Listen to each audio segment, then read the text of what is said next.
नमस्कार दोस्तों, आप सब लोगों का एक नई वीडियो में हार्दिक स्वागत है। आज की वीडियो में हम शेयर करने वाले हैं आप लोगों के साथ भारतीय चित्रकला। तो भारतीय चित्रकला टॉपिक से हम 100 प्रश्न जो है शेयर करेंगे।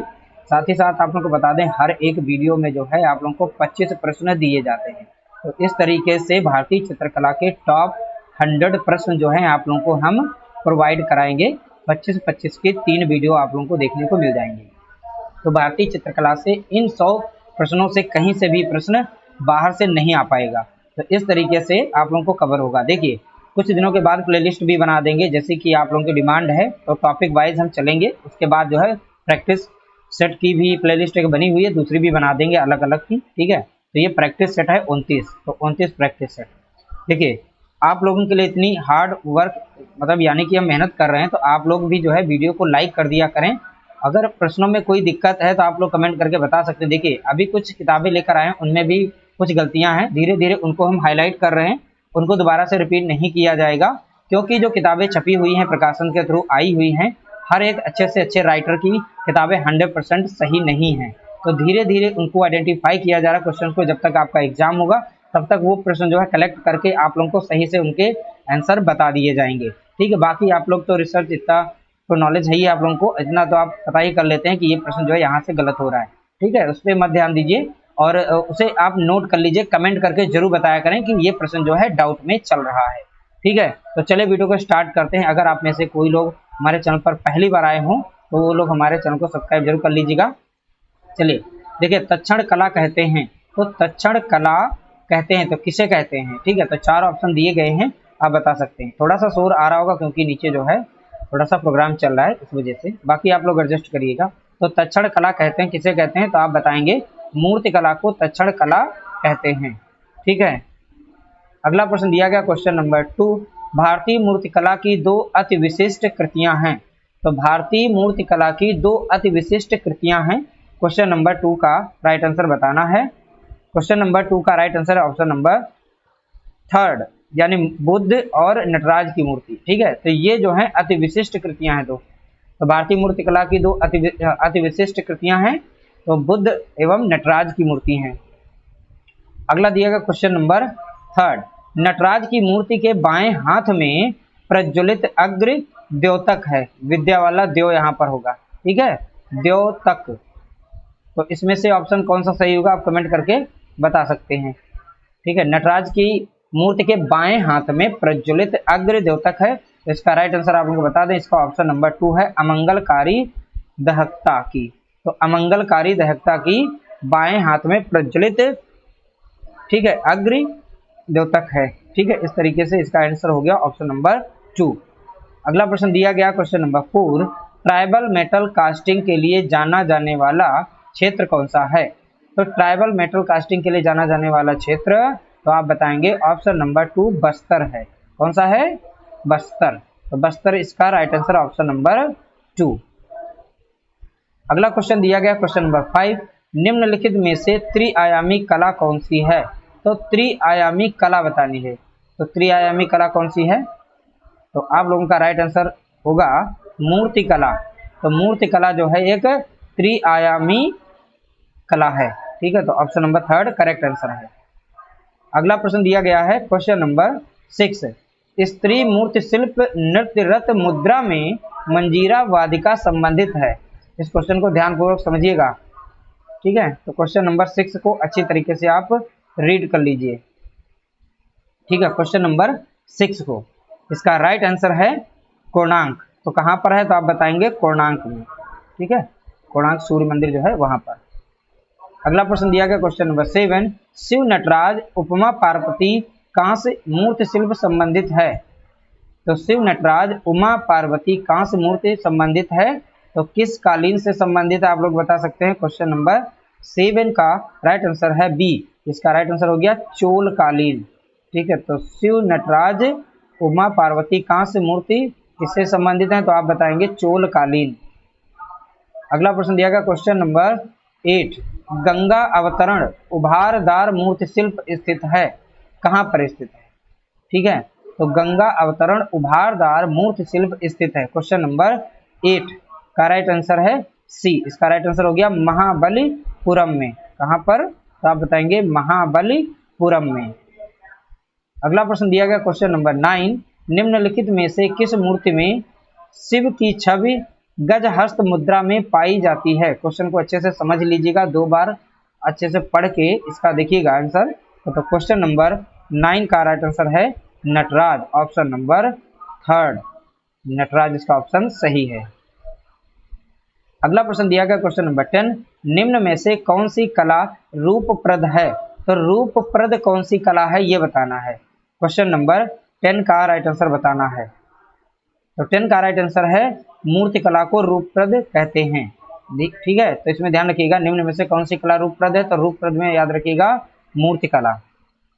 अगला प्रश्न दिया गया क्वेश्चन नंबर 11, चोल वंश में निर्मित नटराज मूर्तियों में सर्वोत्तम शिव नटराज की मूर्ति प्राप्त हुई। तो कहां से प्राप्त हुई है? शिव नटराज की मूर्ति। ठीक है, तो शिव नटराज की मूर्ति बतानी है कहां से प्राप्त हुई है। ठीक है, तो क्वेश्चन नंबर 11 का राइट आंसर बताना है। तो 11 का राइट आंसर है तंजौर से, यानी तमिलनाडु लिखा होगा ऑप्शन में या फिर लिखा होगा तंजौर। ठीक है, तो शिव नटराज की मूर्ति कहां से मिली तो बताएंगे आप तंजौर। अगला प्रश्न दिया गया क्वेश्चन नंबर 12, चंवर धारिणी या फिर लिखा होगा यक्षिणी की मूर्ति प्राप्त हुई। तो कहां से प्राप्त हुई है? तो चंवर धारिणी की मूर्ति कहां से प्राप्त हुई या फिर लिखा होगा यक्षिणी की मूर्ति कहां से प्राप्त हुई। क्वेश्चन नंबर 12 का राइट आंसर आप बता सकते हैं। तो क्वेश्चन नंबर 12 का राइट आंसर क्या होगा? इसका राइट आंसर है सी, दीदागंज यानी पटना से। ठीक है, पटना में मिली थी। कहां से प्राप्त हुई है? तो आप बताएंगे Didarganj Patna, option number 3 correct answer है। अगला प्रश्न दिया गया क्वेश्चन नंबर 13, अमरावती की मूर्तियों पर किसका प्रभाव दिखाई देता है? तो अमरावती की मूर्तियों पर किसका प्रभाव दिखाई देता है? क्वेश्चन नंबर 13 का राइट आंसर बताना है। तो इसमें प्रभाव जो दिखाई पड़ता है वो रोमन प्रभाव दिखाई पड़ता है। ठीक है, ऑप्शन नंबर 4 रोमन। तो अमरावती की जो मूर्तियां हैं उन पर रोमन प्रभाव दिखाई पड़ता है। अगला प्रश्न दिया गया क्वेश्चन नंबर 14, कोणार्क का सूर्य मंदिर किस राज्य में स्थित है? तो कोणार्क का सूर्य मंदिर जो है वो किस राज्य में है, वो राज्य बताना है। क्वेश्चन नंबर 14 का राइट आंसर, इसका राइट आंसर है ऑप्शन नंबर 3 उड़ीसा। ठीक है, तो उड़ीसा में कोणार्क का सूर्य मंदिर है। अगला प्रश्न दिया गया क्वेश्चन नंबर 15, निम्नलिखित में से अभिघटन कला कौन सी है? तो अभिघटन कला कौन सी है ये बताना है। देखिए बहुत ही अच्छे अच्छे प्रश्न इसमें लिए गए हैं। तो अभिघटन कला कौन सी? क्वेश्चन नंबर 15 का राइट आंसर बता सकते हैं। इसका राइट आंसर है मूर्ति कला को अभिघटन कला ही कहा जाता है। ठीक है, और इसको तक्षण कला के नाम से भी जाना जाता है, आप लोगों को पता ही है, अभी पहला क्वेश्चन ही था। अगला प्रश्न दिया गया है क्वेश्चन 16, शिव नटराज उमा पार्वती कहां से मूर्ति संबंधित है? ये प्रश्न 2 बार रिपीट हो गया है। ठीक है, कोई बात नहीं। और शिव नटराज उमा पार्वती कहां से मूर्ति शिल्प संबंधित है? इसका आंसर आप फटाक से बता सकते हैं। क्वेश्चन नंबर 16 का राइट आंसर, इसका राइट आंसर है बी, यानी चोलकालीन। वहां पर आप लोगों को अभी दिखाया था ना, वहां पर भी आंसर सही था, चोलकालीन। ठीक है, तो यहाँ पर भी फटाक से आप बता सकते थे। अगला प्रश्न दिया गया है सप्त मातृका। ठीक है, सप्त मातृका किससे संबंधित है? तो इस शब्द को याद रखिएगा, सप्त मातृका किससे संबंधित है? क्वेश्चन नंबर 17 का राइट आंसर बताना है। ठीक है, तो क्वेश्चन नंबर 17 का राइट आंसर है मातृ देवियों से। किससे संबंधित है सप्त मातृका? तो आप बताएंगे मातृ देवियों से। अगला प्रश्न दिया गया है टेराकोटा क्या है? तो टेराकोटा क्या है इसके बारे में बताना है। क्वेश्चन नंबर 18, तो टेराकोटा क्या है? ये पकी मिट्टी, पकी मिट्टी याद रखिएगा, पकी मिट्टी इसका राइट ऑप्शन गया है। मिट्टी से मूर्ति बनाई जाती थी। अगला प्रश्न दिया गया क्वेश्चन नंबर 19, हरिहर आर्क पितामह किन 4 देवताओं की सम्मिश्रित मूर्तिकला का प्रतिनिधित्व करता है? इस क्वेश्चन को 2 बार अच्छे से आप लोग रीड करिएगा। देखिए मेरा अभी स्वास्थ्य सही नहीं है तो 2 बार हम रीड कर पाने में असमर्थ हैं और बहुत ही ज़्यादा दम लगा कर बोल पा रहे हैं। एक गला बहुत ही ज़्यादा खराब है और फीवर हाई चल रहा है। ठीक है, क्वेश्चन नंबर 19 को अच्छे से रीड करिए। क्वेश्चन नंबर 19 का हम राइट आंसर बता देते हैं। इसका राइट आंसर है ऑप्शन नंबर बी। ठीक है, विष्णु, शिव, सूर्य और ब्रह्मा, ऑप्शन नंबर 2 इसका राइट आंसर दिया गया है। अगला प्रश्न दिया गया क्वेश्चन नंबर 20, मिट्टी का बर्तन बनाने में सेडिमेंटेशन द्वारा मिट्टी की सफाई के लिए कौन सी विधि अपनाई जाती है? जब मिट्टी का बर्तन बनाया जाता है तो उसमें सेडिमेंटेशन द्वारा मिट्टी की सफाई की जाती है, उसमें कौन सी विधि अपनाई जाती है, उस विधि का नाम बताना है। क्वेश्चन नंबर 20 का राइट आंसर है ऑप्शन नंबर बी, लेविगेशन।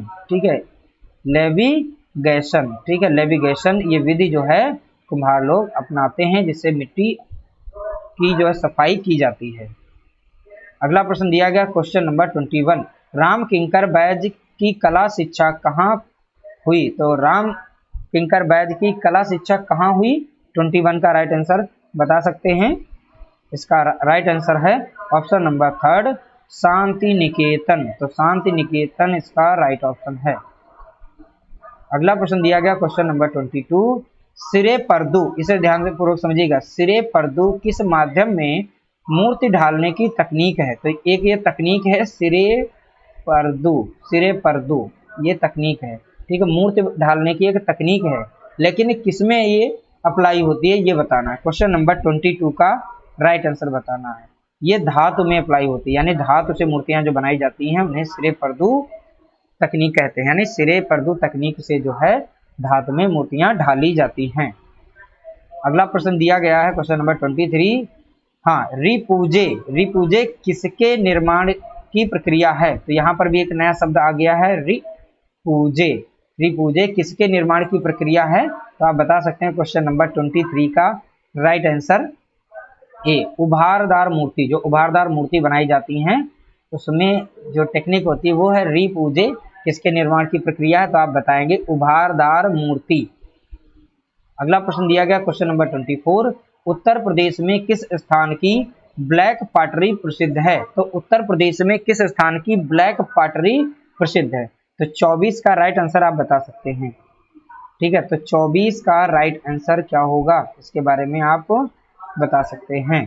तो 24 का राइट आंसर है डी, निजामाबाद। तो निजामाबाद को याद रखिएगा, ब्लैक पॉटरी के लिए प्रसिद्ध है। तो ब्लैक पॉटरी कहाँ पर है? तो निजामाबाद। अगला प्रश्न दिया गया क्वेश्चन नंबर 25, टेराकोटा के लिए कौन सी जगह प्रसिद्ध है? तो टेराकोटा के लिए कौन सी जगह प्रसिद्ध है? 25 का राइट आंसर बता सकते हैं।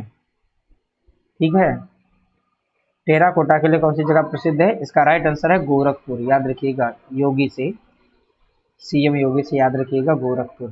ठीक है, टेराकोटा के लिए कौन सी जगह प्रसिद्ध है? तो आप बताएंगे गोरखपुर। इस तरीके से टॉप 25 प्रश्न हमने शेयर कर दिया। कोशिश करेंगे शाम को 7 बजे आप लोगों को एक 25 प्रश्नों की वीडियो मिल जाए। मेरी तबीयत बहुत ही ज़्यादा खराब है, फिर भी मैं आप लोगों के लिए हर वक्त मैं जुटा रहता हूँ, टाइपिंग करता रहता हूँ। शाम को 9 से 10 के बीच में भी 10 प्रश्नों की एक वीडियो आप लोगों को मिल जाएगी।